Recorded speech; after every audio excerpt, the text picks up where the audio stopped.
नमस्कार साथियों, community health officers federation से संरक्षक आपका भाई भरत बेनीवाल और मेरे साथ मौजूद है सभी हमारे साथी लोग, आयुर्वेद डॉक्टर्स, अनुराग बेरवा भाई हो, चाहे मनोज पांचाल भाई हो, निखिल जो चूरू से आए हैं, लगातार संघर्ष कर रहे हैं सभी साथी लोग, सुनील जी हो या राहुल जी हो और सीपी पटेल जी हो, सभी साथी लोग जो लगातार भागदौड़ कर रहे हैं कम्युनिटी हेल्थ ऑफिसर्स के लिए। सबसे पहले तो मैं इनको धन्यवाद देना चाहता हूँ कि इस संघर्ष में अपना एक तरीके से एक सिपाही के रूप में यहाँ पे लगातार भागदौड़ कर रहे हैं। तो ऐसे में मैं तो सिपाही नहीं, मैं तो इनको नेतृत्व करता मानता हूँ पूरे राजस्थान का, कि भी जो भी साथी लोग यहाँ हमारे साथ धरने में मौजूद हो, चाहे इस लड़ाई में आगे आकर अग्रणी भाग बनकर लड़ाई लड़ रहे हो, ऐसे साथियों के लिए मैं धन्यवाद भी देता हूँ, सैल्यूट भी करता हूँ। साथियों, मैं आप सभी से कहना चाहता हूँ कि सभी आयुर्वेद डॉक्टर्स हैं और जो है सभी साथी लोग आज एमडी साहब से भी मिले थे थोड़ी देर पहले, हालांकि मंत्री लेवल पे भी मिले थे, लेकिन मुख्य रूप से जो मैं अभी आपके सामने लाइव आया हूँ, जो ये वीडियो आ रहा है आपके सामने, इसमें मुख्य बात यही है कि भी जो कम्युनिटी हेल्थ ऑफिसर्स की मांगों को लेकर लगातार संघर्ष हमारा चल रहा था। 18 तारीख को 5000 युवाओं ने जो सचिवालय का घेराव किया, जो स्वास्थ्य भवन का घेराव किया, वहां केवल और केवल हाईकोर्ट के वकील ही घेराव कर सकते हैं। ऐसा होता है, यहाँ तक कि सचिवालय के जो बाबू लोग हैं, क्लर्क्स हैं या वहाँ के उच्च अधिकारी हैं, उनसे जुड़ा हुआ जो भी महकमा होता है, वो लोग छोटा मोटा प्रदर्शन कर पाते हैं। बड़ा घेराव तो सिर्फ वकील ही वहाँ करते हैं ज्यादातर बार। दूसरा, अगर कोई घेराव करता है तो राजस्थान के सीएचओ करते हैं या मेडिकल विभाग के युवा करते हैं, जो अपने साथ आंदोलन कर रहे होते हैं। ऐसे में पुलिस ने दबाने का भी बहुत प्रयास किया, 18 लोगों का केस में नाम डालने का प्रयास किया, लेकिन कोई भी साथी युवा डरा नहीं। मैं उनके पास फोन किए गए, लेकिन मैंने साफ साफ जो है प्रशासन के स्तर पे बात करके और उसका समाधान कर लिया। ऐसे में साथियों, जो 18 तारीख को जो आंदोलन हुआ, उसके बाद 25 तारीख को पुनः संविदा कर्मियों का जो संयुक्त मोर्चा था, उस संयुक्त मोर्चा के बैनर तले जो एक पैदल मार्च रखा गया था 40 किलोमीटर का, पहले जो शीतला माता से चला कुछ लोगों का काफिला, फिर उसके बाद जो है आगे जाके गौशाला से जो है पैदल मार्च था, जो शहीद स्मारक तक का हमारा, जहाँ पे हम स्वास्थ्य भवन हो चाहे सचिवालय, उसका घेराव करने की भी प्लानिंग में थे, लेकिन पुलिस प्रशासन ने जो है हमें रोका। उसके बाद वार्ता भी कराई, महेश जोशी जी से भी वार्ता कराई, आप सभी को पता है, लेकिन मैंने वीडियो नहीं डाला, क्योंकि साथियों मैं इसलिए वीडियो नहीं डाला कि जब तक काम प्रोसेसिंग में नहीं आ जाता तब तक मैं कभी वीडियो नहीं डालता। ऐसे में आरती डोकरा जी से भी कल मुलाकात हुई। 18 तारीख को हमारा आंदोलन हुआ, 2 बजे तक कहा गया था कि भाई हम सीएमओ में वार्ता करा देते हैं, लेकिन सीएमओ में वार्ता हमने उसमें जानबूझ के नहीं करी। वो इसलिए नहीं करी, आप सभी को पता है कि भाई सीएमओ में जो वार्ता करा रहे थे तो वो शेखावत जी या ललित जी से करवा रहे थे, जिनसे हम हर सप्ताह बार बार मिलते ही रहते हैं, उनके बस की बात ही नहीं है, तो हम उनसे वार्ता क्यों करें।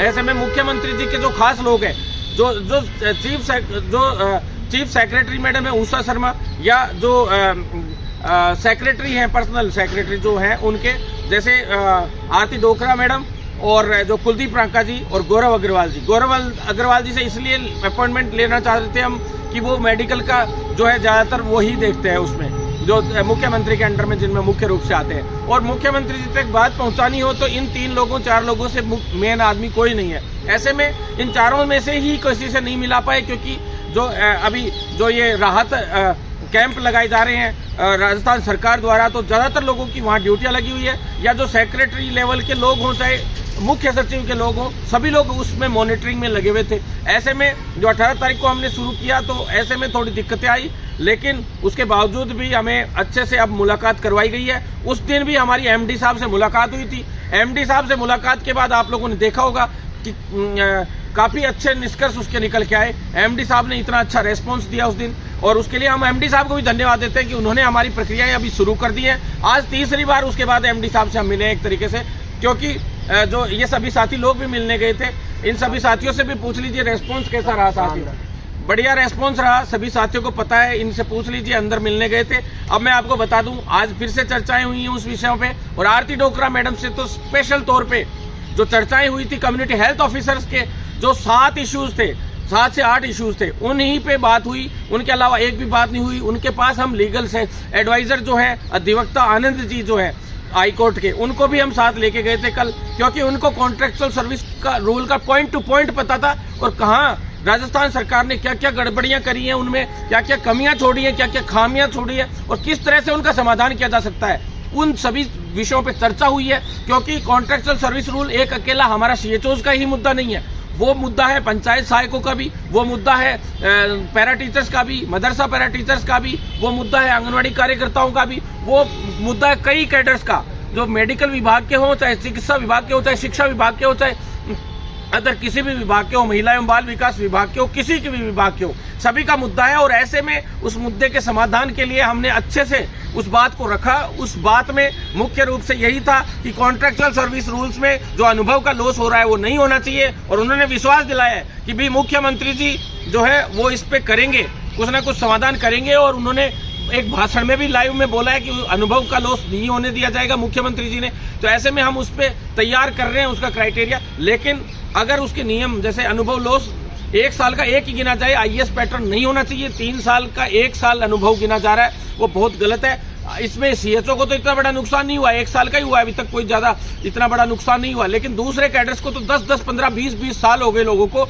सबसे बड़ा तो नुकसान उन लोगों को हुआ है। ऐसे में किसी को नुकसान नहीं हो, इसके लिए एक कॉन्ट्रैक्चुअल सर्विस रूल्स पे मैं एक अलग से वीडियो भी डालूंगा, जिसमें ये स्पष्ट करूंगा कि कैसे आपकी 5 साल बाद परमानेंट होगे आप लोग, कैसे उस स्क्रीनिंग के थ्रू आप लोगों को 5 साल बाद एडॉप्ट किया जाएगा, कैसे कैसे उसमें 9 साल बाद क्या होगा, 18 साल बाद क्या होगा, 27 का जो पैटर्न है वो क्या होगा, उसमें भी हम संशोधन चाहते हैं, जो उसमें भी टाइम बाउंड कम करवाना चाहते हैं। और सबसे बड़ी खुशी की बात ये बता देता हूं कि जल्द ही जब 5 साल बाद इन्होंने टर्मिनेशन वर्ड का यूज किया, जो टर्मिनेशन वर्ड है उसके जगह भी दूसरा वर्ड यूज करने के हिसाब से इन्होंने कहा कि हम संशोधन कर देंगे, लेकिन टर्मिनेशन वर्ड का इसलिए यूज किया गया है कि इस 5 साल की अवधि का टर्मिनेशन होगा, यानी टर्मिनेशन का हिंदी अर्थ होता है समाप्ति।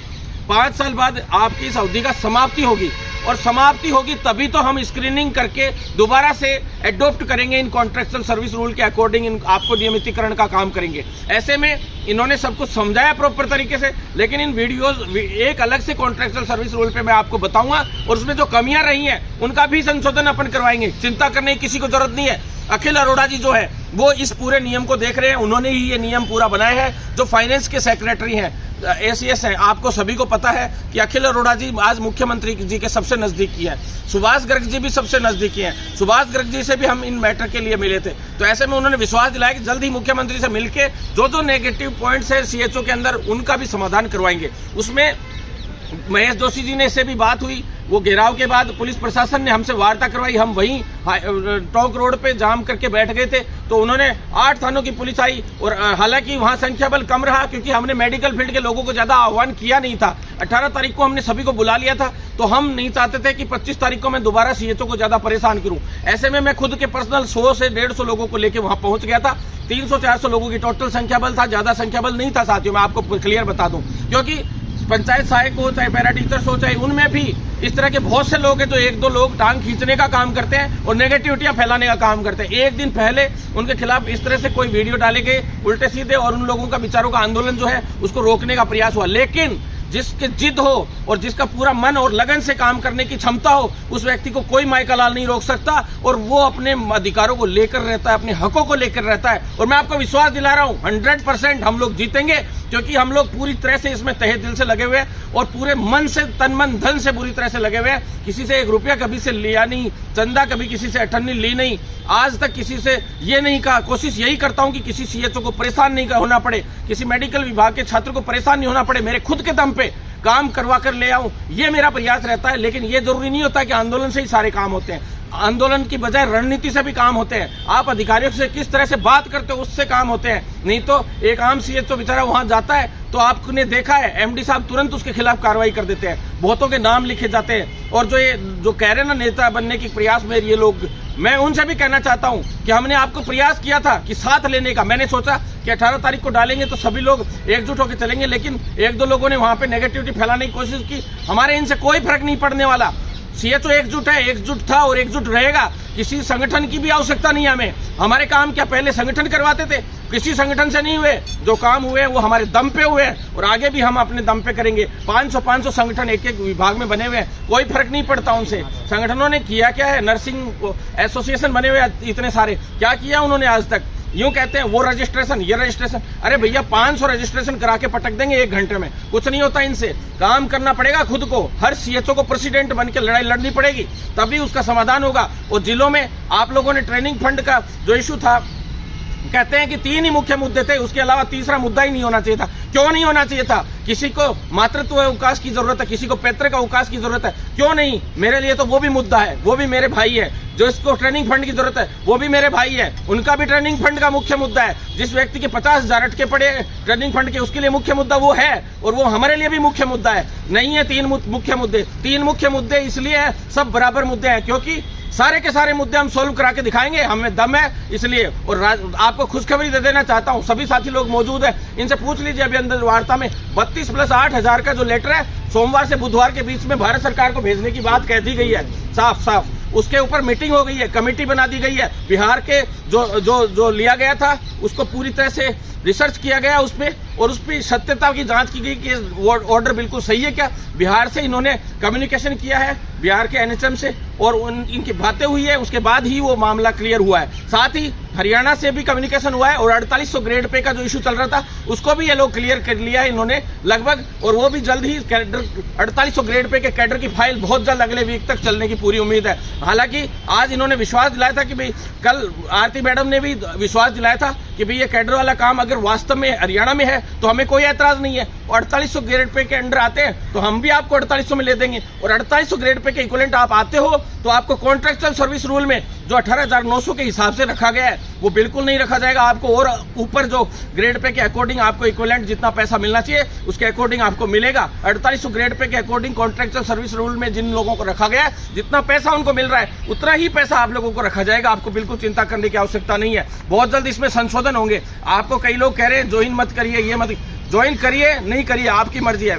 आरती डोगरा मैडम से हमने कहा कि मैडम फिर आप हमें एक बार ज्वाइन क्यों करें? बोले ज्वाइन तो सीधी बात है, ये हमारे सरकार ने ये कहा है कि हम नियमितीकरण जल्द से जल्द करना चाहते हैं। जिसको ज्वाइन नहीं करना, कल को वो अगर कॉन्ट्रेक्चुअल सर्विस रूल के अंडर में नहीं आता और कहीं हट जाता है तो हमारी उसकी कोई जिम्मेदारी नहीं है। आप ज्वाइन करो चाहे मत करो, साहब मैडम ने ये बात बोली है। तो ऐसे में आपको चिंता करने की आवश्यकता नहीं है। जितने जो संशोधन होंगे वो ऑटोमेटिक होंगे। अपन नहीं करते हैं, आंदोलन अपना रास्ता है, हर आंदोलन से कुछ ना कुछ रिजल्ट निकल कर आया और आगे भी रिजल्ट निकल कर आएगा। मैं आपको कह दूं कि भाई 25,000 पे कई लोगों ने अफवाहें फैला दी 18,900 के हिसाब से, और 6100 पारिश्रमिक है, अतिरिक्त पारिश्रमिक, तो 18,900 पे इंक्रीमेंट लगेगा। बिल्कुल नहीं लगेगा, 25,000 पे इंक्रीमेंट लगेगा। पूछ लीजिए इन साथियों से, बिल्कुल क्लियर बोला गया है कि 25,000 पे पूरा इंक्रीमेंट लगेगा पूरी सैलरी पे। बिल्कुल चिंता करने की जरूरत नहीं, और जल्द ही आपको इंक्रीमेंट मिलेगा। और साथियों मैं बता दूं, इंसेंटिव का इशू आ रहा था, सैलरी का इशू आ रहा है, तो 15th कमीशन के अकॉर्डिंग जो जिले आते हैं, 15 जिले जो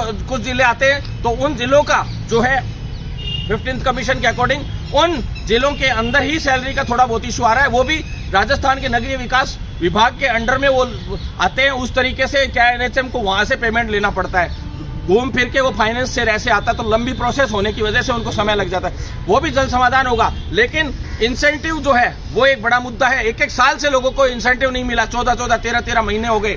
जिनको नहीं मिला उनके लिए भी बात हुई, उन्होंने कहा है कि भाई इंसेंटिव मिल जाता, लेकिन इंसेंटिव में सबसे बड़ी समस्या एक ही आ रही है कि भारत सरकार से पैसा नहीं आ रहा। और जो पहले पैसा भेजा गया था, आज से 4 से 5 महीने पहले सबके इंसेंटिव का पैसा भेज दिया गया था, लेकिन वहां के जो जिला स्तर के लेवल पे इन्होंने उधर उधर फ्लेक्सिबल रूप देते हुए सारा का सारा पेमेंट इधर उधर बांट दिया, जबकि सीएचओ का कोई पेमेंट हमने यहाँ से पेंडिंग नहीं छोड़ा। साथियों, अब आप अपने जिलों पे, कई लोग कहते हैं कि भाई ये नहीं कर रहा भरत बेनीवाल, वो नहीं कर रहा, भाई वो उन लोगों से मैं कहना चाहता हूँ, आप अपने जिला या ब्लॉक स्तर पे कम से कम छोटे मोटे काम तो करवा दो। जो इंसेंटिव के नाम पे ठगाई चल रही है, उस ठगाई को तो रुकवा दो। तुम्हारे में दम है तो तुम बड़ी बड़ी बातें करते हो। तो ऐसे में मैं आपसे कहना चाहता हूं साथियों कि इंसेंटिव वाले इशू में भी जल्दी समाधान होगा, लेकिन जब तक ब्रांडिंग नहीं होगी तब तक ये भारत सरकार ने साफ मना कर दिया कि 1 रुपया भी इनको बजट का नहीं दिया जाएगा। और मैंने इसके लिए स्पेशल लिख के डाला था, वो आप ही के भले के लिए लिख के डाला था, ना कि मेरे लिए। साथियों, मैंने कहा था ब्रांडिंग नहीं होगी तो बजट नहीं आएगा, और बजट नहीं आएगा तो अब आपको ना तो इंसेंटिव मिलेगा ना सैलरी मिलेगी। 15 मई तक पूरे एनएचएम की सबकी दिक्कत आ गई। अब है ना, जो ब्रांडिंग नहीं हुई सीएचओ की, तो उसकी वजह से अब 15 मई तक का समय एनएचएम ने मांगा है कि हम 15 मई तक हर हाल में आपको ब्रांडिंग करके दे देंगे। ब्रांडिंग में दिक्कत है क्या आई? राजस्थान सरकार की राजनीति और केंद्र सरकार का सिस्टम, ये आपस में जो है चल रहा है उल्टा सीधा, क्योंकि केंद्र सरकार पैसा भेजती है और उस पर ठप्पे राज्य सरकार अपने लगा लेती है। इस चीज से चिढ़ के केंद्र सरकार ने साफ लिख दिया कि ऊपर आयुष्मान भारत योजना जब तक नहीं लिखा जाएगा उन एसडब्ल्यूसीज पे ऊपर की साइड में, और उसके साथ ब्रांडिंग की फोटो नहीं आएगी, तब तक हम 1 रुपया बजट का नहीं देंगे। इसलिए ब्रांडिंग करवाई जा रही थी। तो साथियों, मैं आपको कहना चाहता हूं कि भाई आपका सारा पैसा आ रहा है, लेकिन आप लोगों को भी इस संघर्ष में साथ देना पड़ेगा, एक अंडरस्टैंडिंग सिस्टम रखना पड़ेगा, आपको समझना पड़ेगा कि क्या कॉन्ट्रेक्चुअल सर्विस रूल है। पहले कॉन्ट्रेक्चुअल सर्विस रूल्स भी पढ़िए, फिर आप देखिए कि किस तरह से काम होते हैं। आपको पता है 32+8,000 का इशू है, वो फाइनेंस डिपार्टमेंट में, फिर लॉ डिपार्टमेंट में, फिर डीओपी में, डीओपी यानी कार्मिक विभाग, जहाँ सारे नियम कर्मचारियों के लिए बनते हैं। ऐसे में कॉन्ट्रेक्चुअल सर्विस रूल के अंडर में भी सारा का सारा कॉन्ट्रेक्चुअल सर्विस रूल भी कार्मिक विभाग से ही बनता है। ऐसे में हेमंत गेरा जी जो उसके सेक्रेटरी हैं, उनसे भी हम बात कर रहे हैं, जल्द ही उनसे भी मिलाया जाएगा, सभी जगह से इनका समाधान किया जाएगा। उसी में लगे हुए हैं, एक दिन का काम नहीं है ये। एक दिन के काम जो होने वाले होते हैं वो काम होते हैं कि इंसेंटिव हो, पड़ा हो बजट तो 2 मिनट में जारी कर दिया जाए, लेकिन धीरे धीरे हर चीज की प्रोसेसिंग होती है। सरकारी काम में समय लगता है। आपको पता है ट्रेनिंग फंड के लिए भी आरयूएचएस गए थे, 64 लोगों की मैंने लिस्ट डाल दी है जिनके करेक्शन थे अकाउंट में, जिनके मिस्टेक आई थी अकाउंट में, उन 64 लोगों के नाम विद अकाउंट नंबर डाल दिए। सोमवार मंगलवार तक उनका पैसा आ जाएगा, क्योंकि चेक उनके नाम से बनने भेज दिया गया था आज, तो कल और परसों की छुट्टी है, तो ऐसे में सोमवार या मंगलवार तक उनका पैसा उनके अकाउंट में आ जाएगा। और जो बाकी पैसे बच गए उनका भी हमने समाधान निकाल दिया। आज मीटिंग हो गई है उसके लिए हमारी, उसमें आरयूएचएस को हमने लेटर भिजवाया था कि आप लेटर भेजिए आरयूएचएस को कि भाई या तो हिसाब दो या पैसे दो जो बचे हुए, नहीं तो फिर हम अपने हिसाब से देखेंगे। तो ऐसे में साहब इन्होंने पत्र भेजा, और पत्र के समय जो पत्र में साहब लिख के भेजा, तो हमने समाधान करवाया है कि भाई जिन जिन कॉलेजों में इशू चल रहे हैं आपस में, उनकी वजह से दूसरे बच्चों का मत रोको। जिन्होंने साइन कर दिए थे एक बार के लिए उनका पेमेंट रोक दिया जाए, जिन्होंने साइन नहीं किए थे उन साथियों को 50,000 पूरा भेज दिया जाए, जिनके साइन हो गए थे उनके 10-10 हजार तो एक बार भेज दो, और जो बाकी 40,000 है उस पर कमेटी बिठा के डिसीजन किया जाएगा। कमेटी बैठेगी कि भी इनसे जबरदस्ती साइन करवाए थे कि नहीं करवाए थे। मैं कोशिश यही करूंगा कि मेरे एक भी युवा का एक पैसा नहीं डूबे, जबकि आप लोगों ने तो कई साथियों ने साइन भी कर दिए थे, जबकि मैंने कभी भी पीछे बैक नहीं किया। कई कह रहे थे प्राइवेट ट्रेनिंग फंड, पूछ लीजिए आज सबको पता है कि 1 रुपया प्राइवेट ट्रेनिंग फंड लेके दिखा देता कोई राजस्थान में, मैं मान जाता साथियों। लेकिन अब आपको ये तो ट्रेनिंग फंड का इशू क्लियर होने जा रहा है। जो गवर्नमेंट कॉलेजेस का निखिल भाई आए थे, कई बार आ गए, और आज इनका सभी का जो ट्रेनिंग फंड का जो इशू था गवर्नमेंट वाला, उसका भी अब समाधान हो रहा है। इस अगले वीक में जितने भी गवर्नमेंट कॉलेजेस के बच्चे बचे हुए थे, 3 बच्चों की वजह से बाकी सबका रुका हुआ था, वो भी डिटेल्स जमा हो चुके हैं। अगले वीक में सभी का फंड वो एनएचएम से जारी होगा या आरयूएचएस से जारी हो रहे थे, और जो ट्रांसपोर्ट का पैसा था वो भी अगले वीक में प्रोसेसिंग में आ जाएगा। मंगलवार बुधवार से शुरू हो जाएगा और जल्द ही उसके लिए जो है सैंक्शन आ जाएगी। साथियों, रही बात जैसे एसडब्ल्यूसी के अलावा कहीं भी ड्यूटी लगाई जाती है कई लोगों की, कभी पीएससी पे लगा दी, कभी सीएचसी पे लगा दी, तो हमने आज साफ कह दिया कि भाई आप उसमें सीएचओ का काम सीएचओ करेगा, सीएचओ के अलावा कोई भी काम सीएचओ नहीं करेगा। चाहे वो आरआई ले लो, चाहे पीएससी सीएचसी पे कहीं भी ड्यूटियां लगाते हो, वो भी नहीं करेंगे। हाँ ठीक है, दूसरे कर्मचारियों की जिन जैसे ड्यूटियां लगती है, कोई मेले वेले में लग जाती है कई बार, तो ऐसे में हमें कोई ऐतराज नहीं है, लेकिन उसकी वजह से हमारा इंडिकेटर्स का नुकसान नहीं होना चाहिए। हमें इंडक्शन ट्रेनिंग आपने लेट करवाई तो पूरा इंसेंटिव मिलना चाहिए। उन्होंने कहा है कि एक बार ये ब्रांडिंग वाला काम सॉल्व हो जाए तो जितना पैसा आएगा उसके अकॉर्डिंगली हम लोग डिसीजन करेंगे, पूरा पैसा भी देने का प्रयास करेंगे। अब समझ में आ रहा है कि इनको भारत सरकार पैसा नहीं दे रही, इस वजह से ये अब जानबूझ के अपनी बात से मुकर रहे हैं। पहले इन्होंने आदेश जारी किया था कोविड के हिसाब से सबको नवंबर तक का पैसा दे दिया जाए, अभी अपनी ही बात को भ्रमित कर रहे हैं क्योंकि इनके पास पैसा नहीं है। सच्चाई है कि पैसे भेज दिए थे डिस्ट्रिक्टों में, लेकिन इधर उधर पैसा खर्च कर दिया गया। और वो कमियां किसकी रही? जो साथी लोग ये बड़ी बड़ी बातें करते हैं ना, ये वो ऐसे वैसे टांग खींचने का काम करते हैं, उनसे कहना चाहता हूं दम है तो निकलवाओ जिला सीएमएचओ के पास जा जाके अपना पैसा। और जिस दिन स्ट्राइक हुई थी 18 तारीख को, उसकी आप लोगों की सभी की शेयर लगेगी, किसी को छुट्टी का वो पैसा नहीं कटेगा, आपको बिल्कुल टेंशन लेने की जरूरत नहीं है। ये मैं आपको बता देता हूँ क्लियर साफ, हमने कहा था और आज उन्होंने कह भी दिया कि मैं चाहता तो पैसे भी काट सकता था सभी के, लेकिन एमडी साहब ने विश्वास दिलाया कि भी हाँ ठीक है, इसका भी समाधान करेंगे। और बाकी जो इश्यूज हैं साथियों वो चलते रहते हैं, लेकिन आप लोगों से इतना ही कहूंगा कि साथ बनाए रखोगे 100% सारे काम होंगे। आज गौरव गोयल जी से भी वार्ता थी, लेकिन ये जो महंगाई राहत कैंप और जो राहत कैंप चल रहे हैं, इसकी वजह से आज सीएमओ की मुख्यमंत्री जी के साथ उनका होने की वजह से हमारा जो 4 बजे का जो अपॉइंटमेंट था वो मंडे को पोस्टपोन कर दिया गया है। तो मंडे या ट्यूसडे को हम लोगों को वापस मिलाएंगे। ऐसे में जो अदर्स जो मुद्दे हैं, गौरव गोयल जी के पास सीएचओ से रिलेटेड कोई मुद्दे की बात नहीं होगी। सीएचओ की जो बात है वो आरती डोगरा जी मैडम ही डील करेंगी, और गौरव गोयल जी से जो है अदर मुद्दों की जो भी चिकित्सा विभाग के हों चाहे भर्तियों के मुद्दे हों, उन पर मैं बात करूंगा। ऐसे में साथियों आप लोग साथ बनाए रखेंगे, 100% जीतेंगे और लड़ेंगे।